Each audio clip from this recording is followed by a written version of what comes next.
CH3 Aarav का बदला सूरज ढल चुका था और पूरे सिटी में अंधेरे की चादर फैल गई थी। सिर्फ झिलमिलाते स्ट्रीट लाइट्स ही सनकरे रास्तों को रोशन कर रहे थे। यह एग्जाम के बाद की शाम थी और हवा में राहत और टेंशन दोनों की मिक्स फीलिंग स्टूडेंट्स के अंदर दिखाई दे रही थी, क्योंकि स्टूडेंट अपने रिजल्ट्स का इंतजार कर रहे थे। आरव धीरे धीरे घर की ओर चला।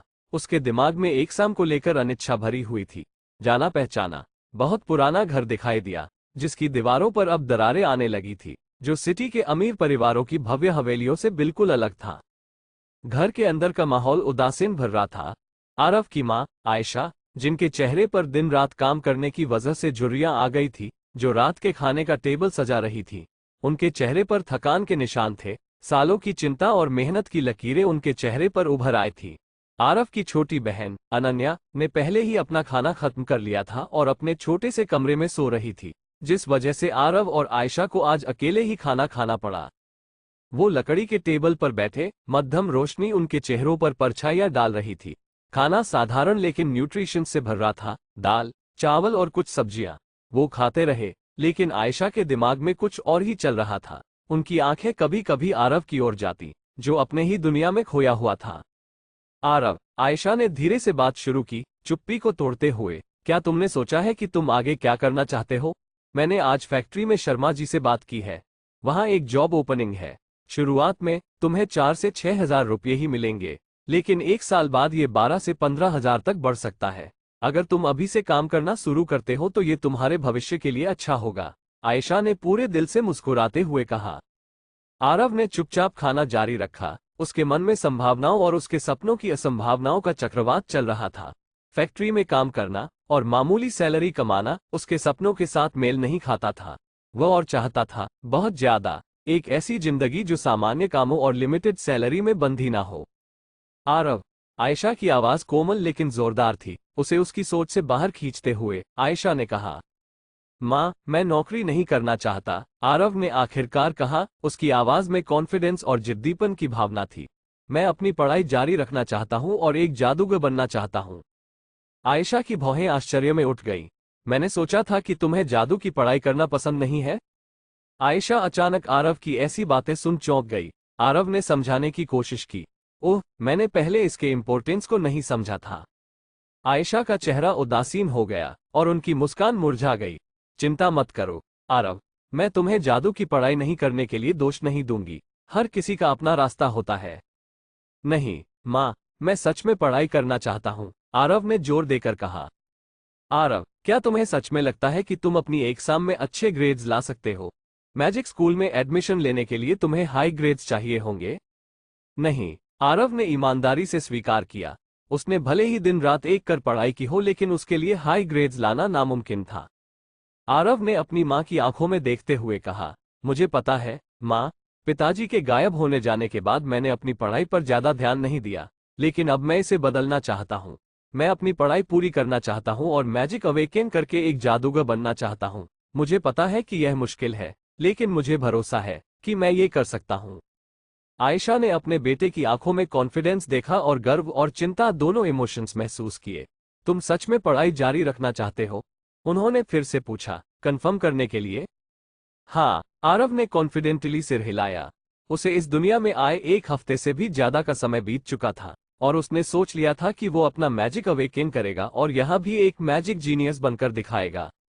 इस मामले में मैं देखूंगी कि मैं क्या कर सकती हूँ, आयशा ने कहा। उनकी आवाज में निराशा झलक रही थी, लेकिन उनकी मुस्कान ये बता रही थी कि वो अपने बेटे की मदद जरूर करेगी। शुक्रिया माँ, आरव ने कहा। उसके चेहरे पर एक कॉन्फिडेंस भरी मुस्कान दिखाई दे रही थी। माँ, मैंने सिटी के लाइब्रेरी में एक जॉब ढूंढ ली है।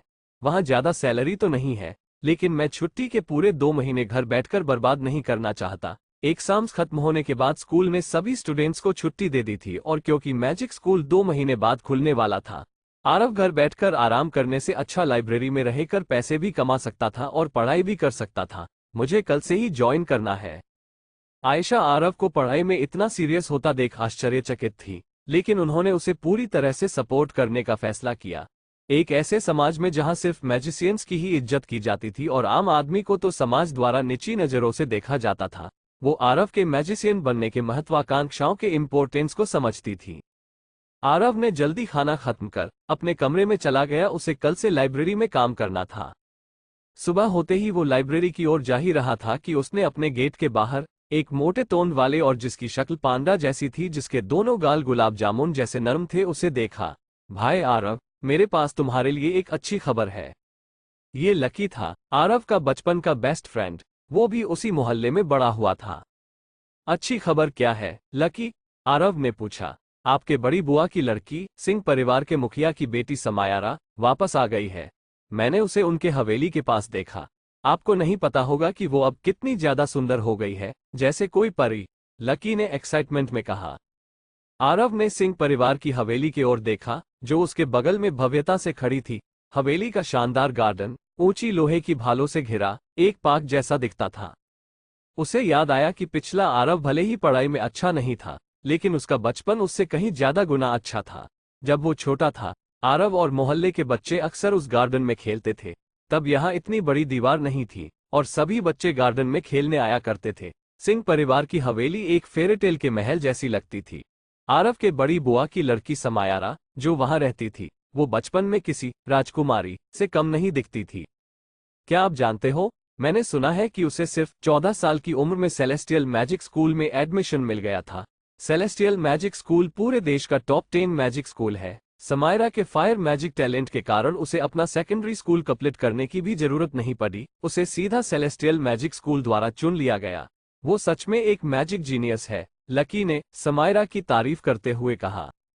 आरव हैरान था। अगर किसी ने उसे बताया होता कि समायरा ने साइंस में टॉप किया है, तो उसे कोई फर्क नहीं पड़ता। लेकिन कम उम्र में एक आइस मैजिशियन बनना नॉर्मल नहीं था। उसने अपने स्कूल लाइब्रेरी में बिताए एक हफ्ते के दौरान पढ़ा था कि अगर आप अपना मैजिक अवेकेन कर लेते हो, तब भी आप मैजिक का इस्तेमाल नहीं कर सकते। मैजिक का इस्तेमाल करने के लिए आपको अपने स्टार डस्ट के साथ स्टॉर्स को कंट्रोल करके एक स्टार पाथ बनाना होता है, जिसके बाद ही आप अपना मैजिक इस्तेमाल कर सकते हो। उसने सुना था कि कई लोग ऐसे भी थे जिन्होंने ने मैजिक अवेकेनिंग के बाद भी कई सालों तक अपने मैजिक का इस्तेमाल नहीं कर पाए थे। इस तरह आप मैजिक अवेकेनिंग के बाद भी किसी आम इंसान से ज्यादा कुछ नहीं होते हो। भाई आरव, काश तुम उसके करीब होते जब तुम बच्चे थे। अब वो टैलेंटेड और सुंदर दोनों है, लकी ने कहा।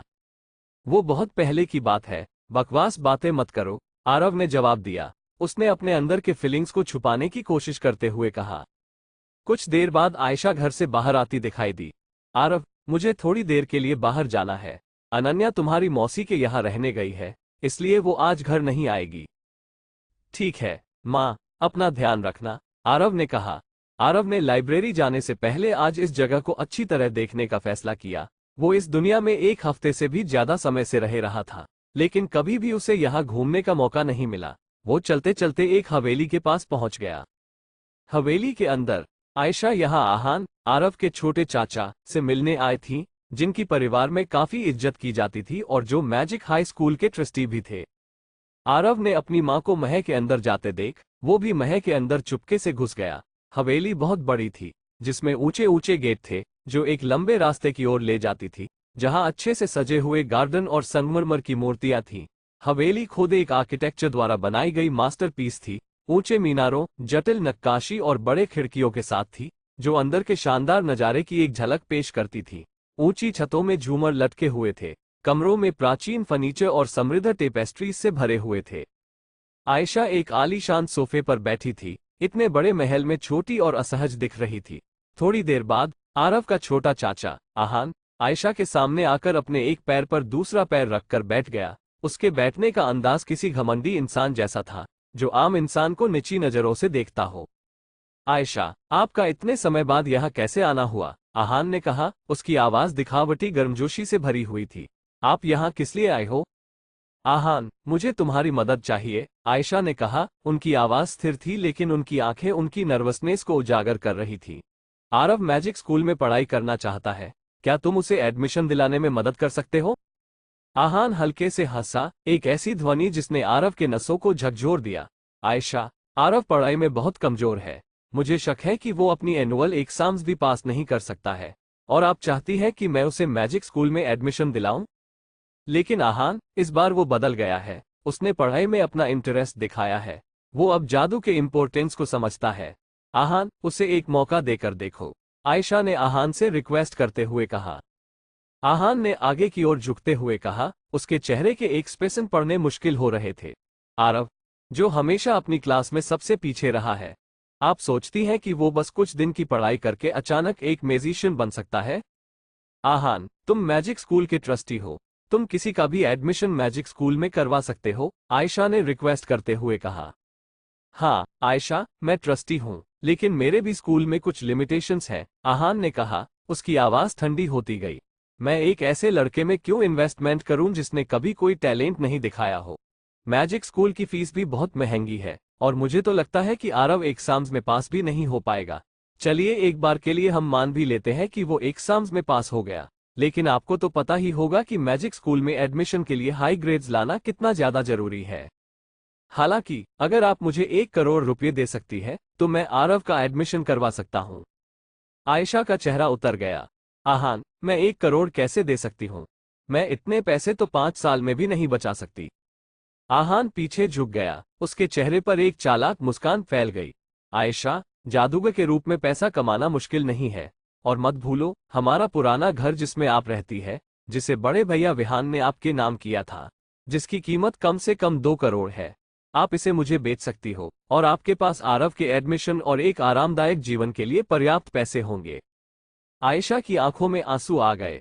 ये हमारा पुश्तैनी घर है, जहां तुम और तुम्हारे बड़े भाई साथ में बड़े हुए थे। मैं इसे कैसे बेच सकती हूँ? मैं आपसे इसे किसी अजनबी को बेचने के लिए नहीं कह रहा, बल्कि इसे मुझे बेच दे, आहान ने जोर दिया। इस तरह ये परिवार में ही रहेगा।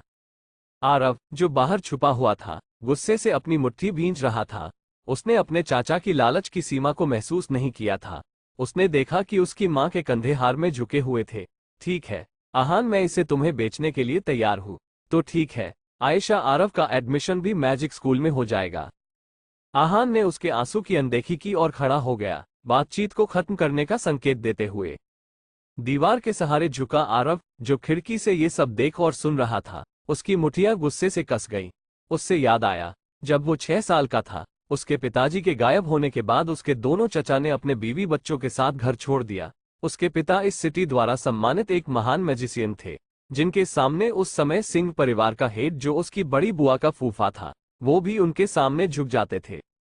लेकिन इन 10 सालों के दौरान सभी लोग उन्हें भूल गए और उनकी जगह अब सिंह परिवार के हेड ने ले ली। अब सिटी में सब लोग उन्हें ही सम्मान देते हैं और कोई उसके पिता को याद नहीं करता।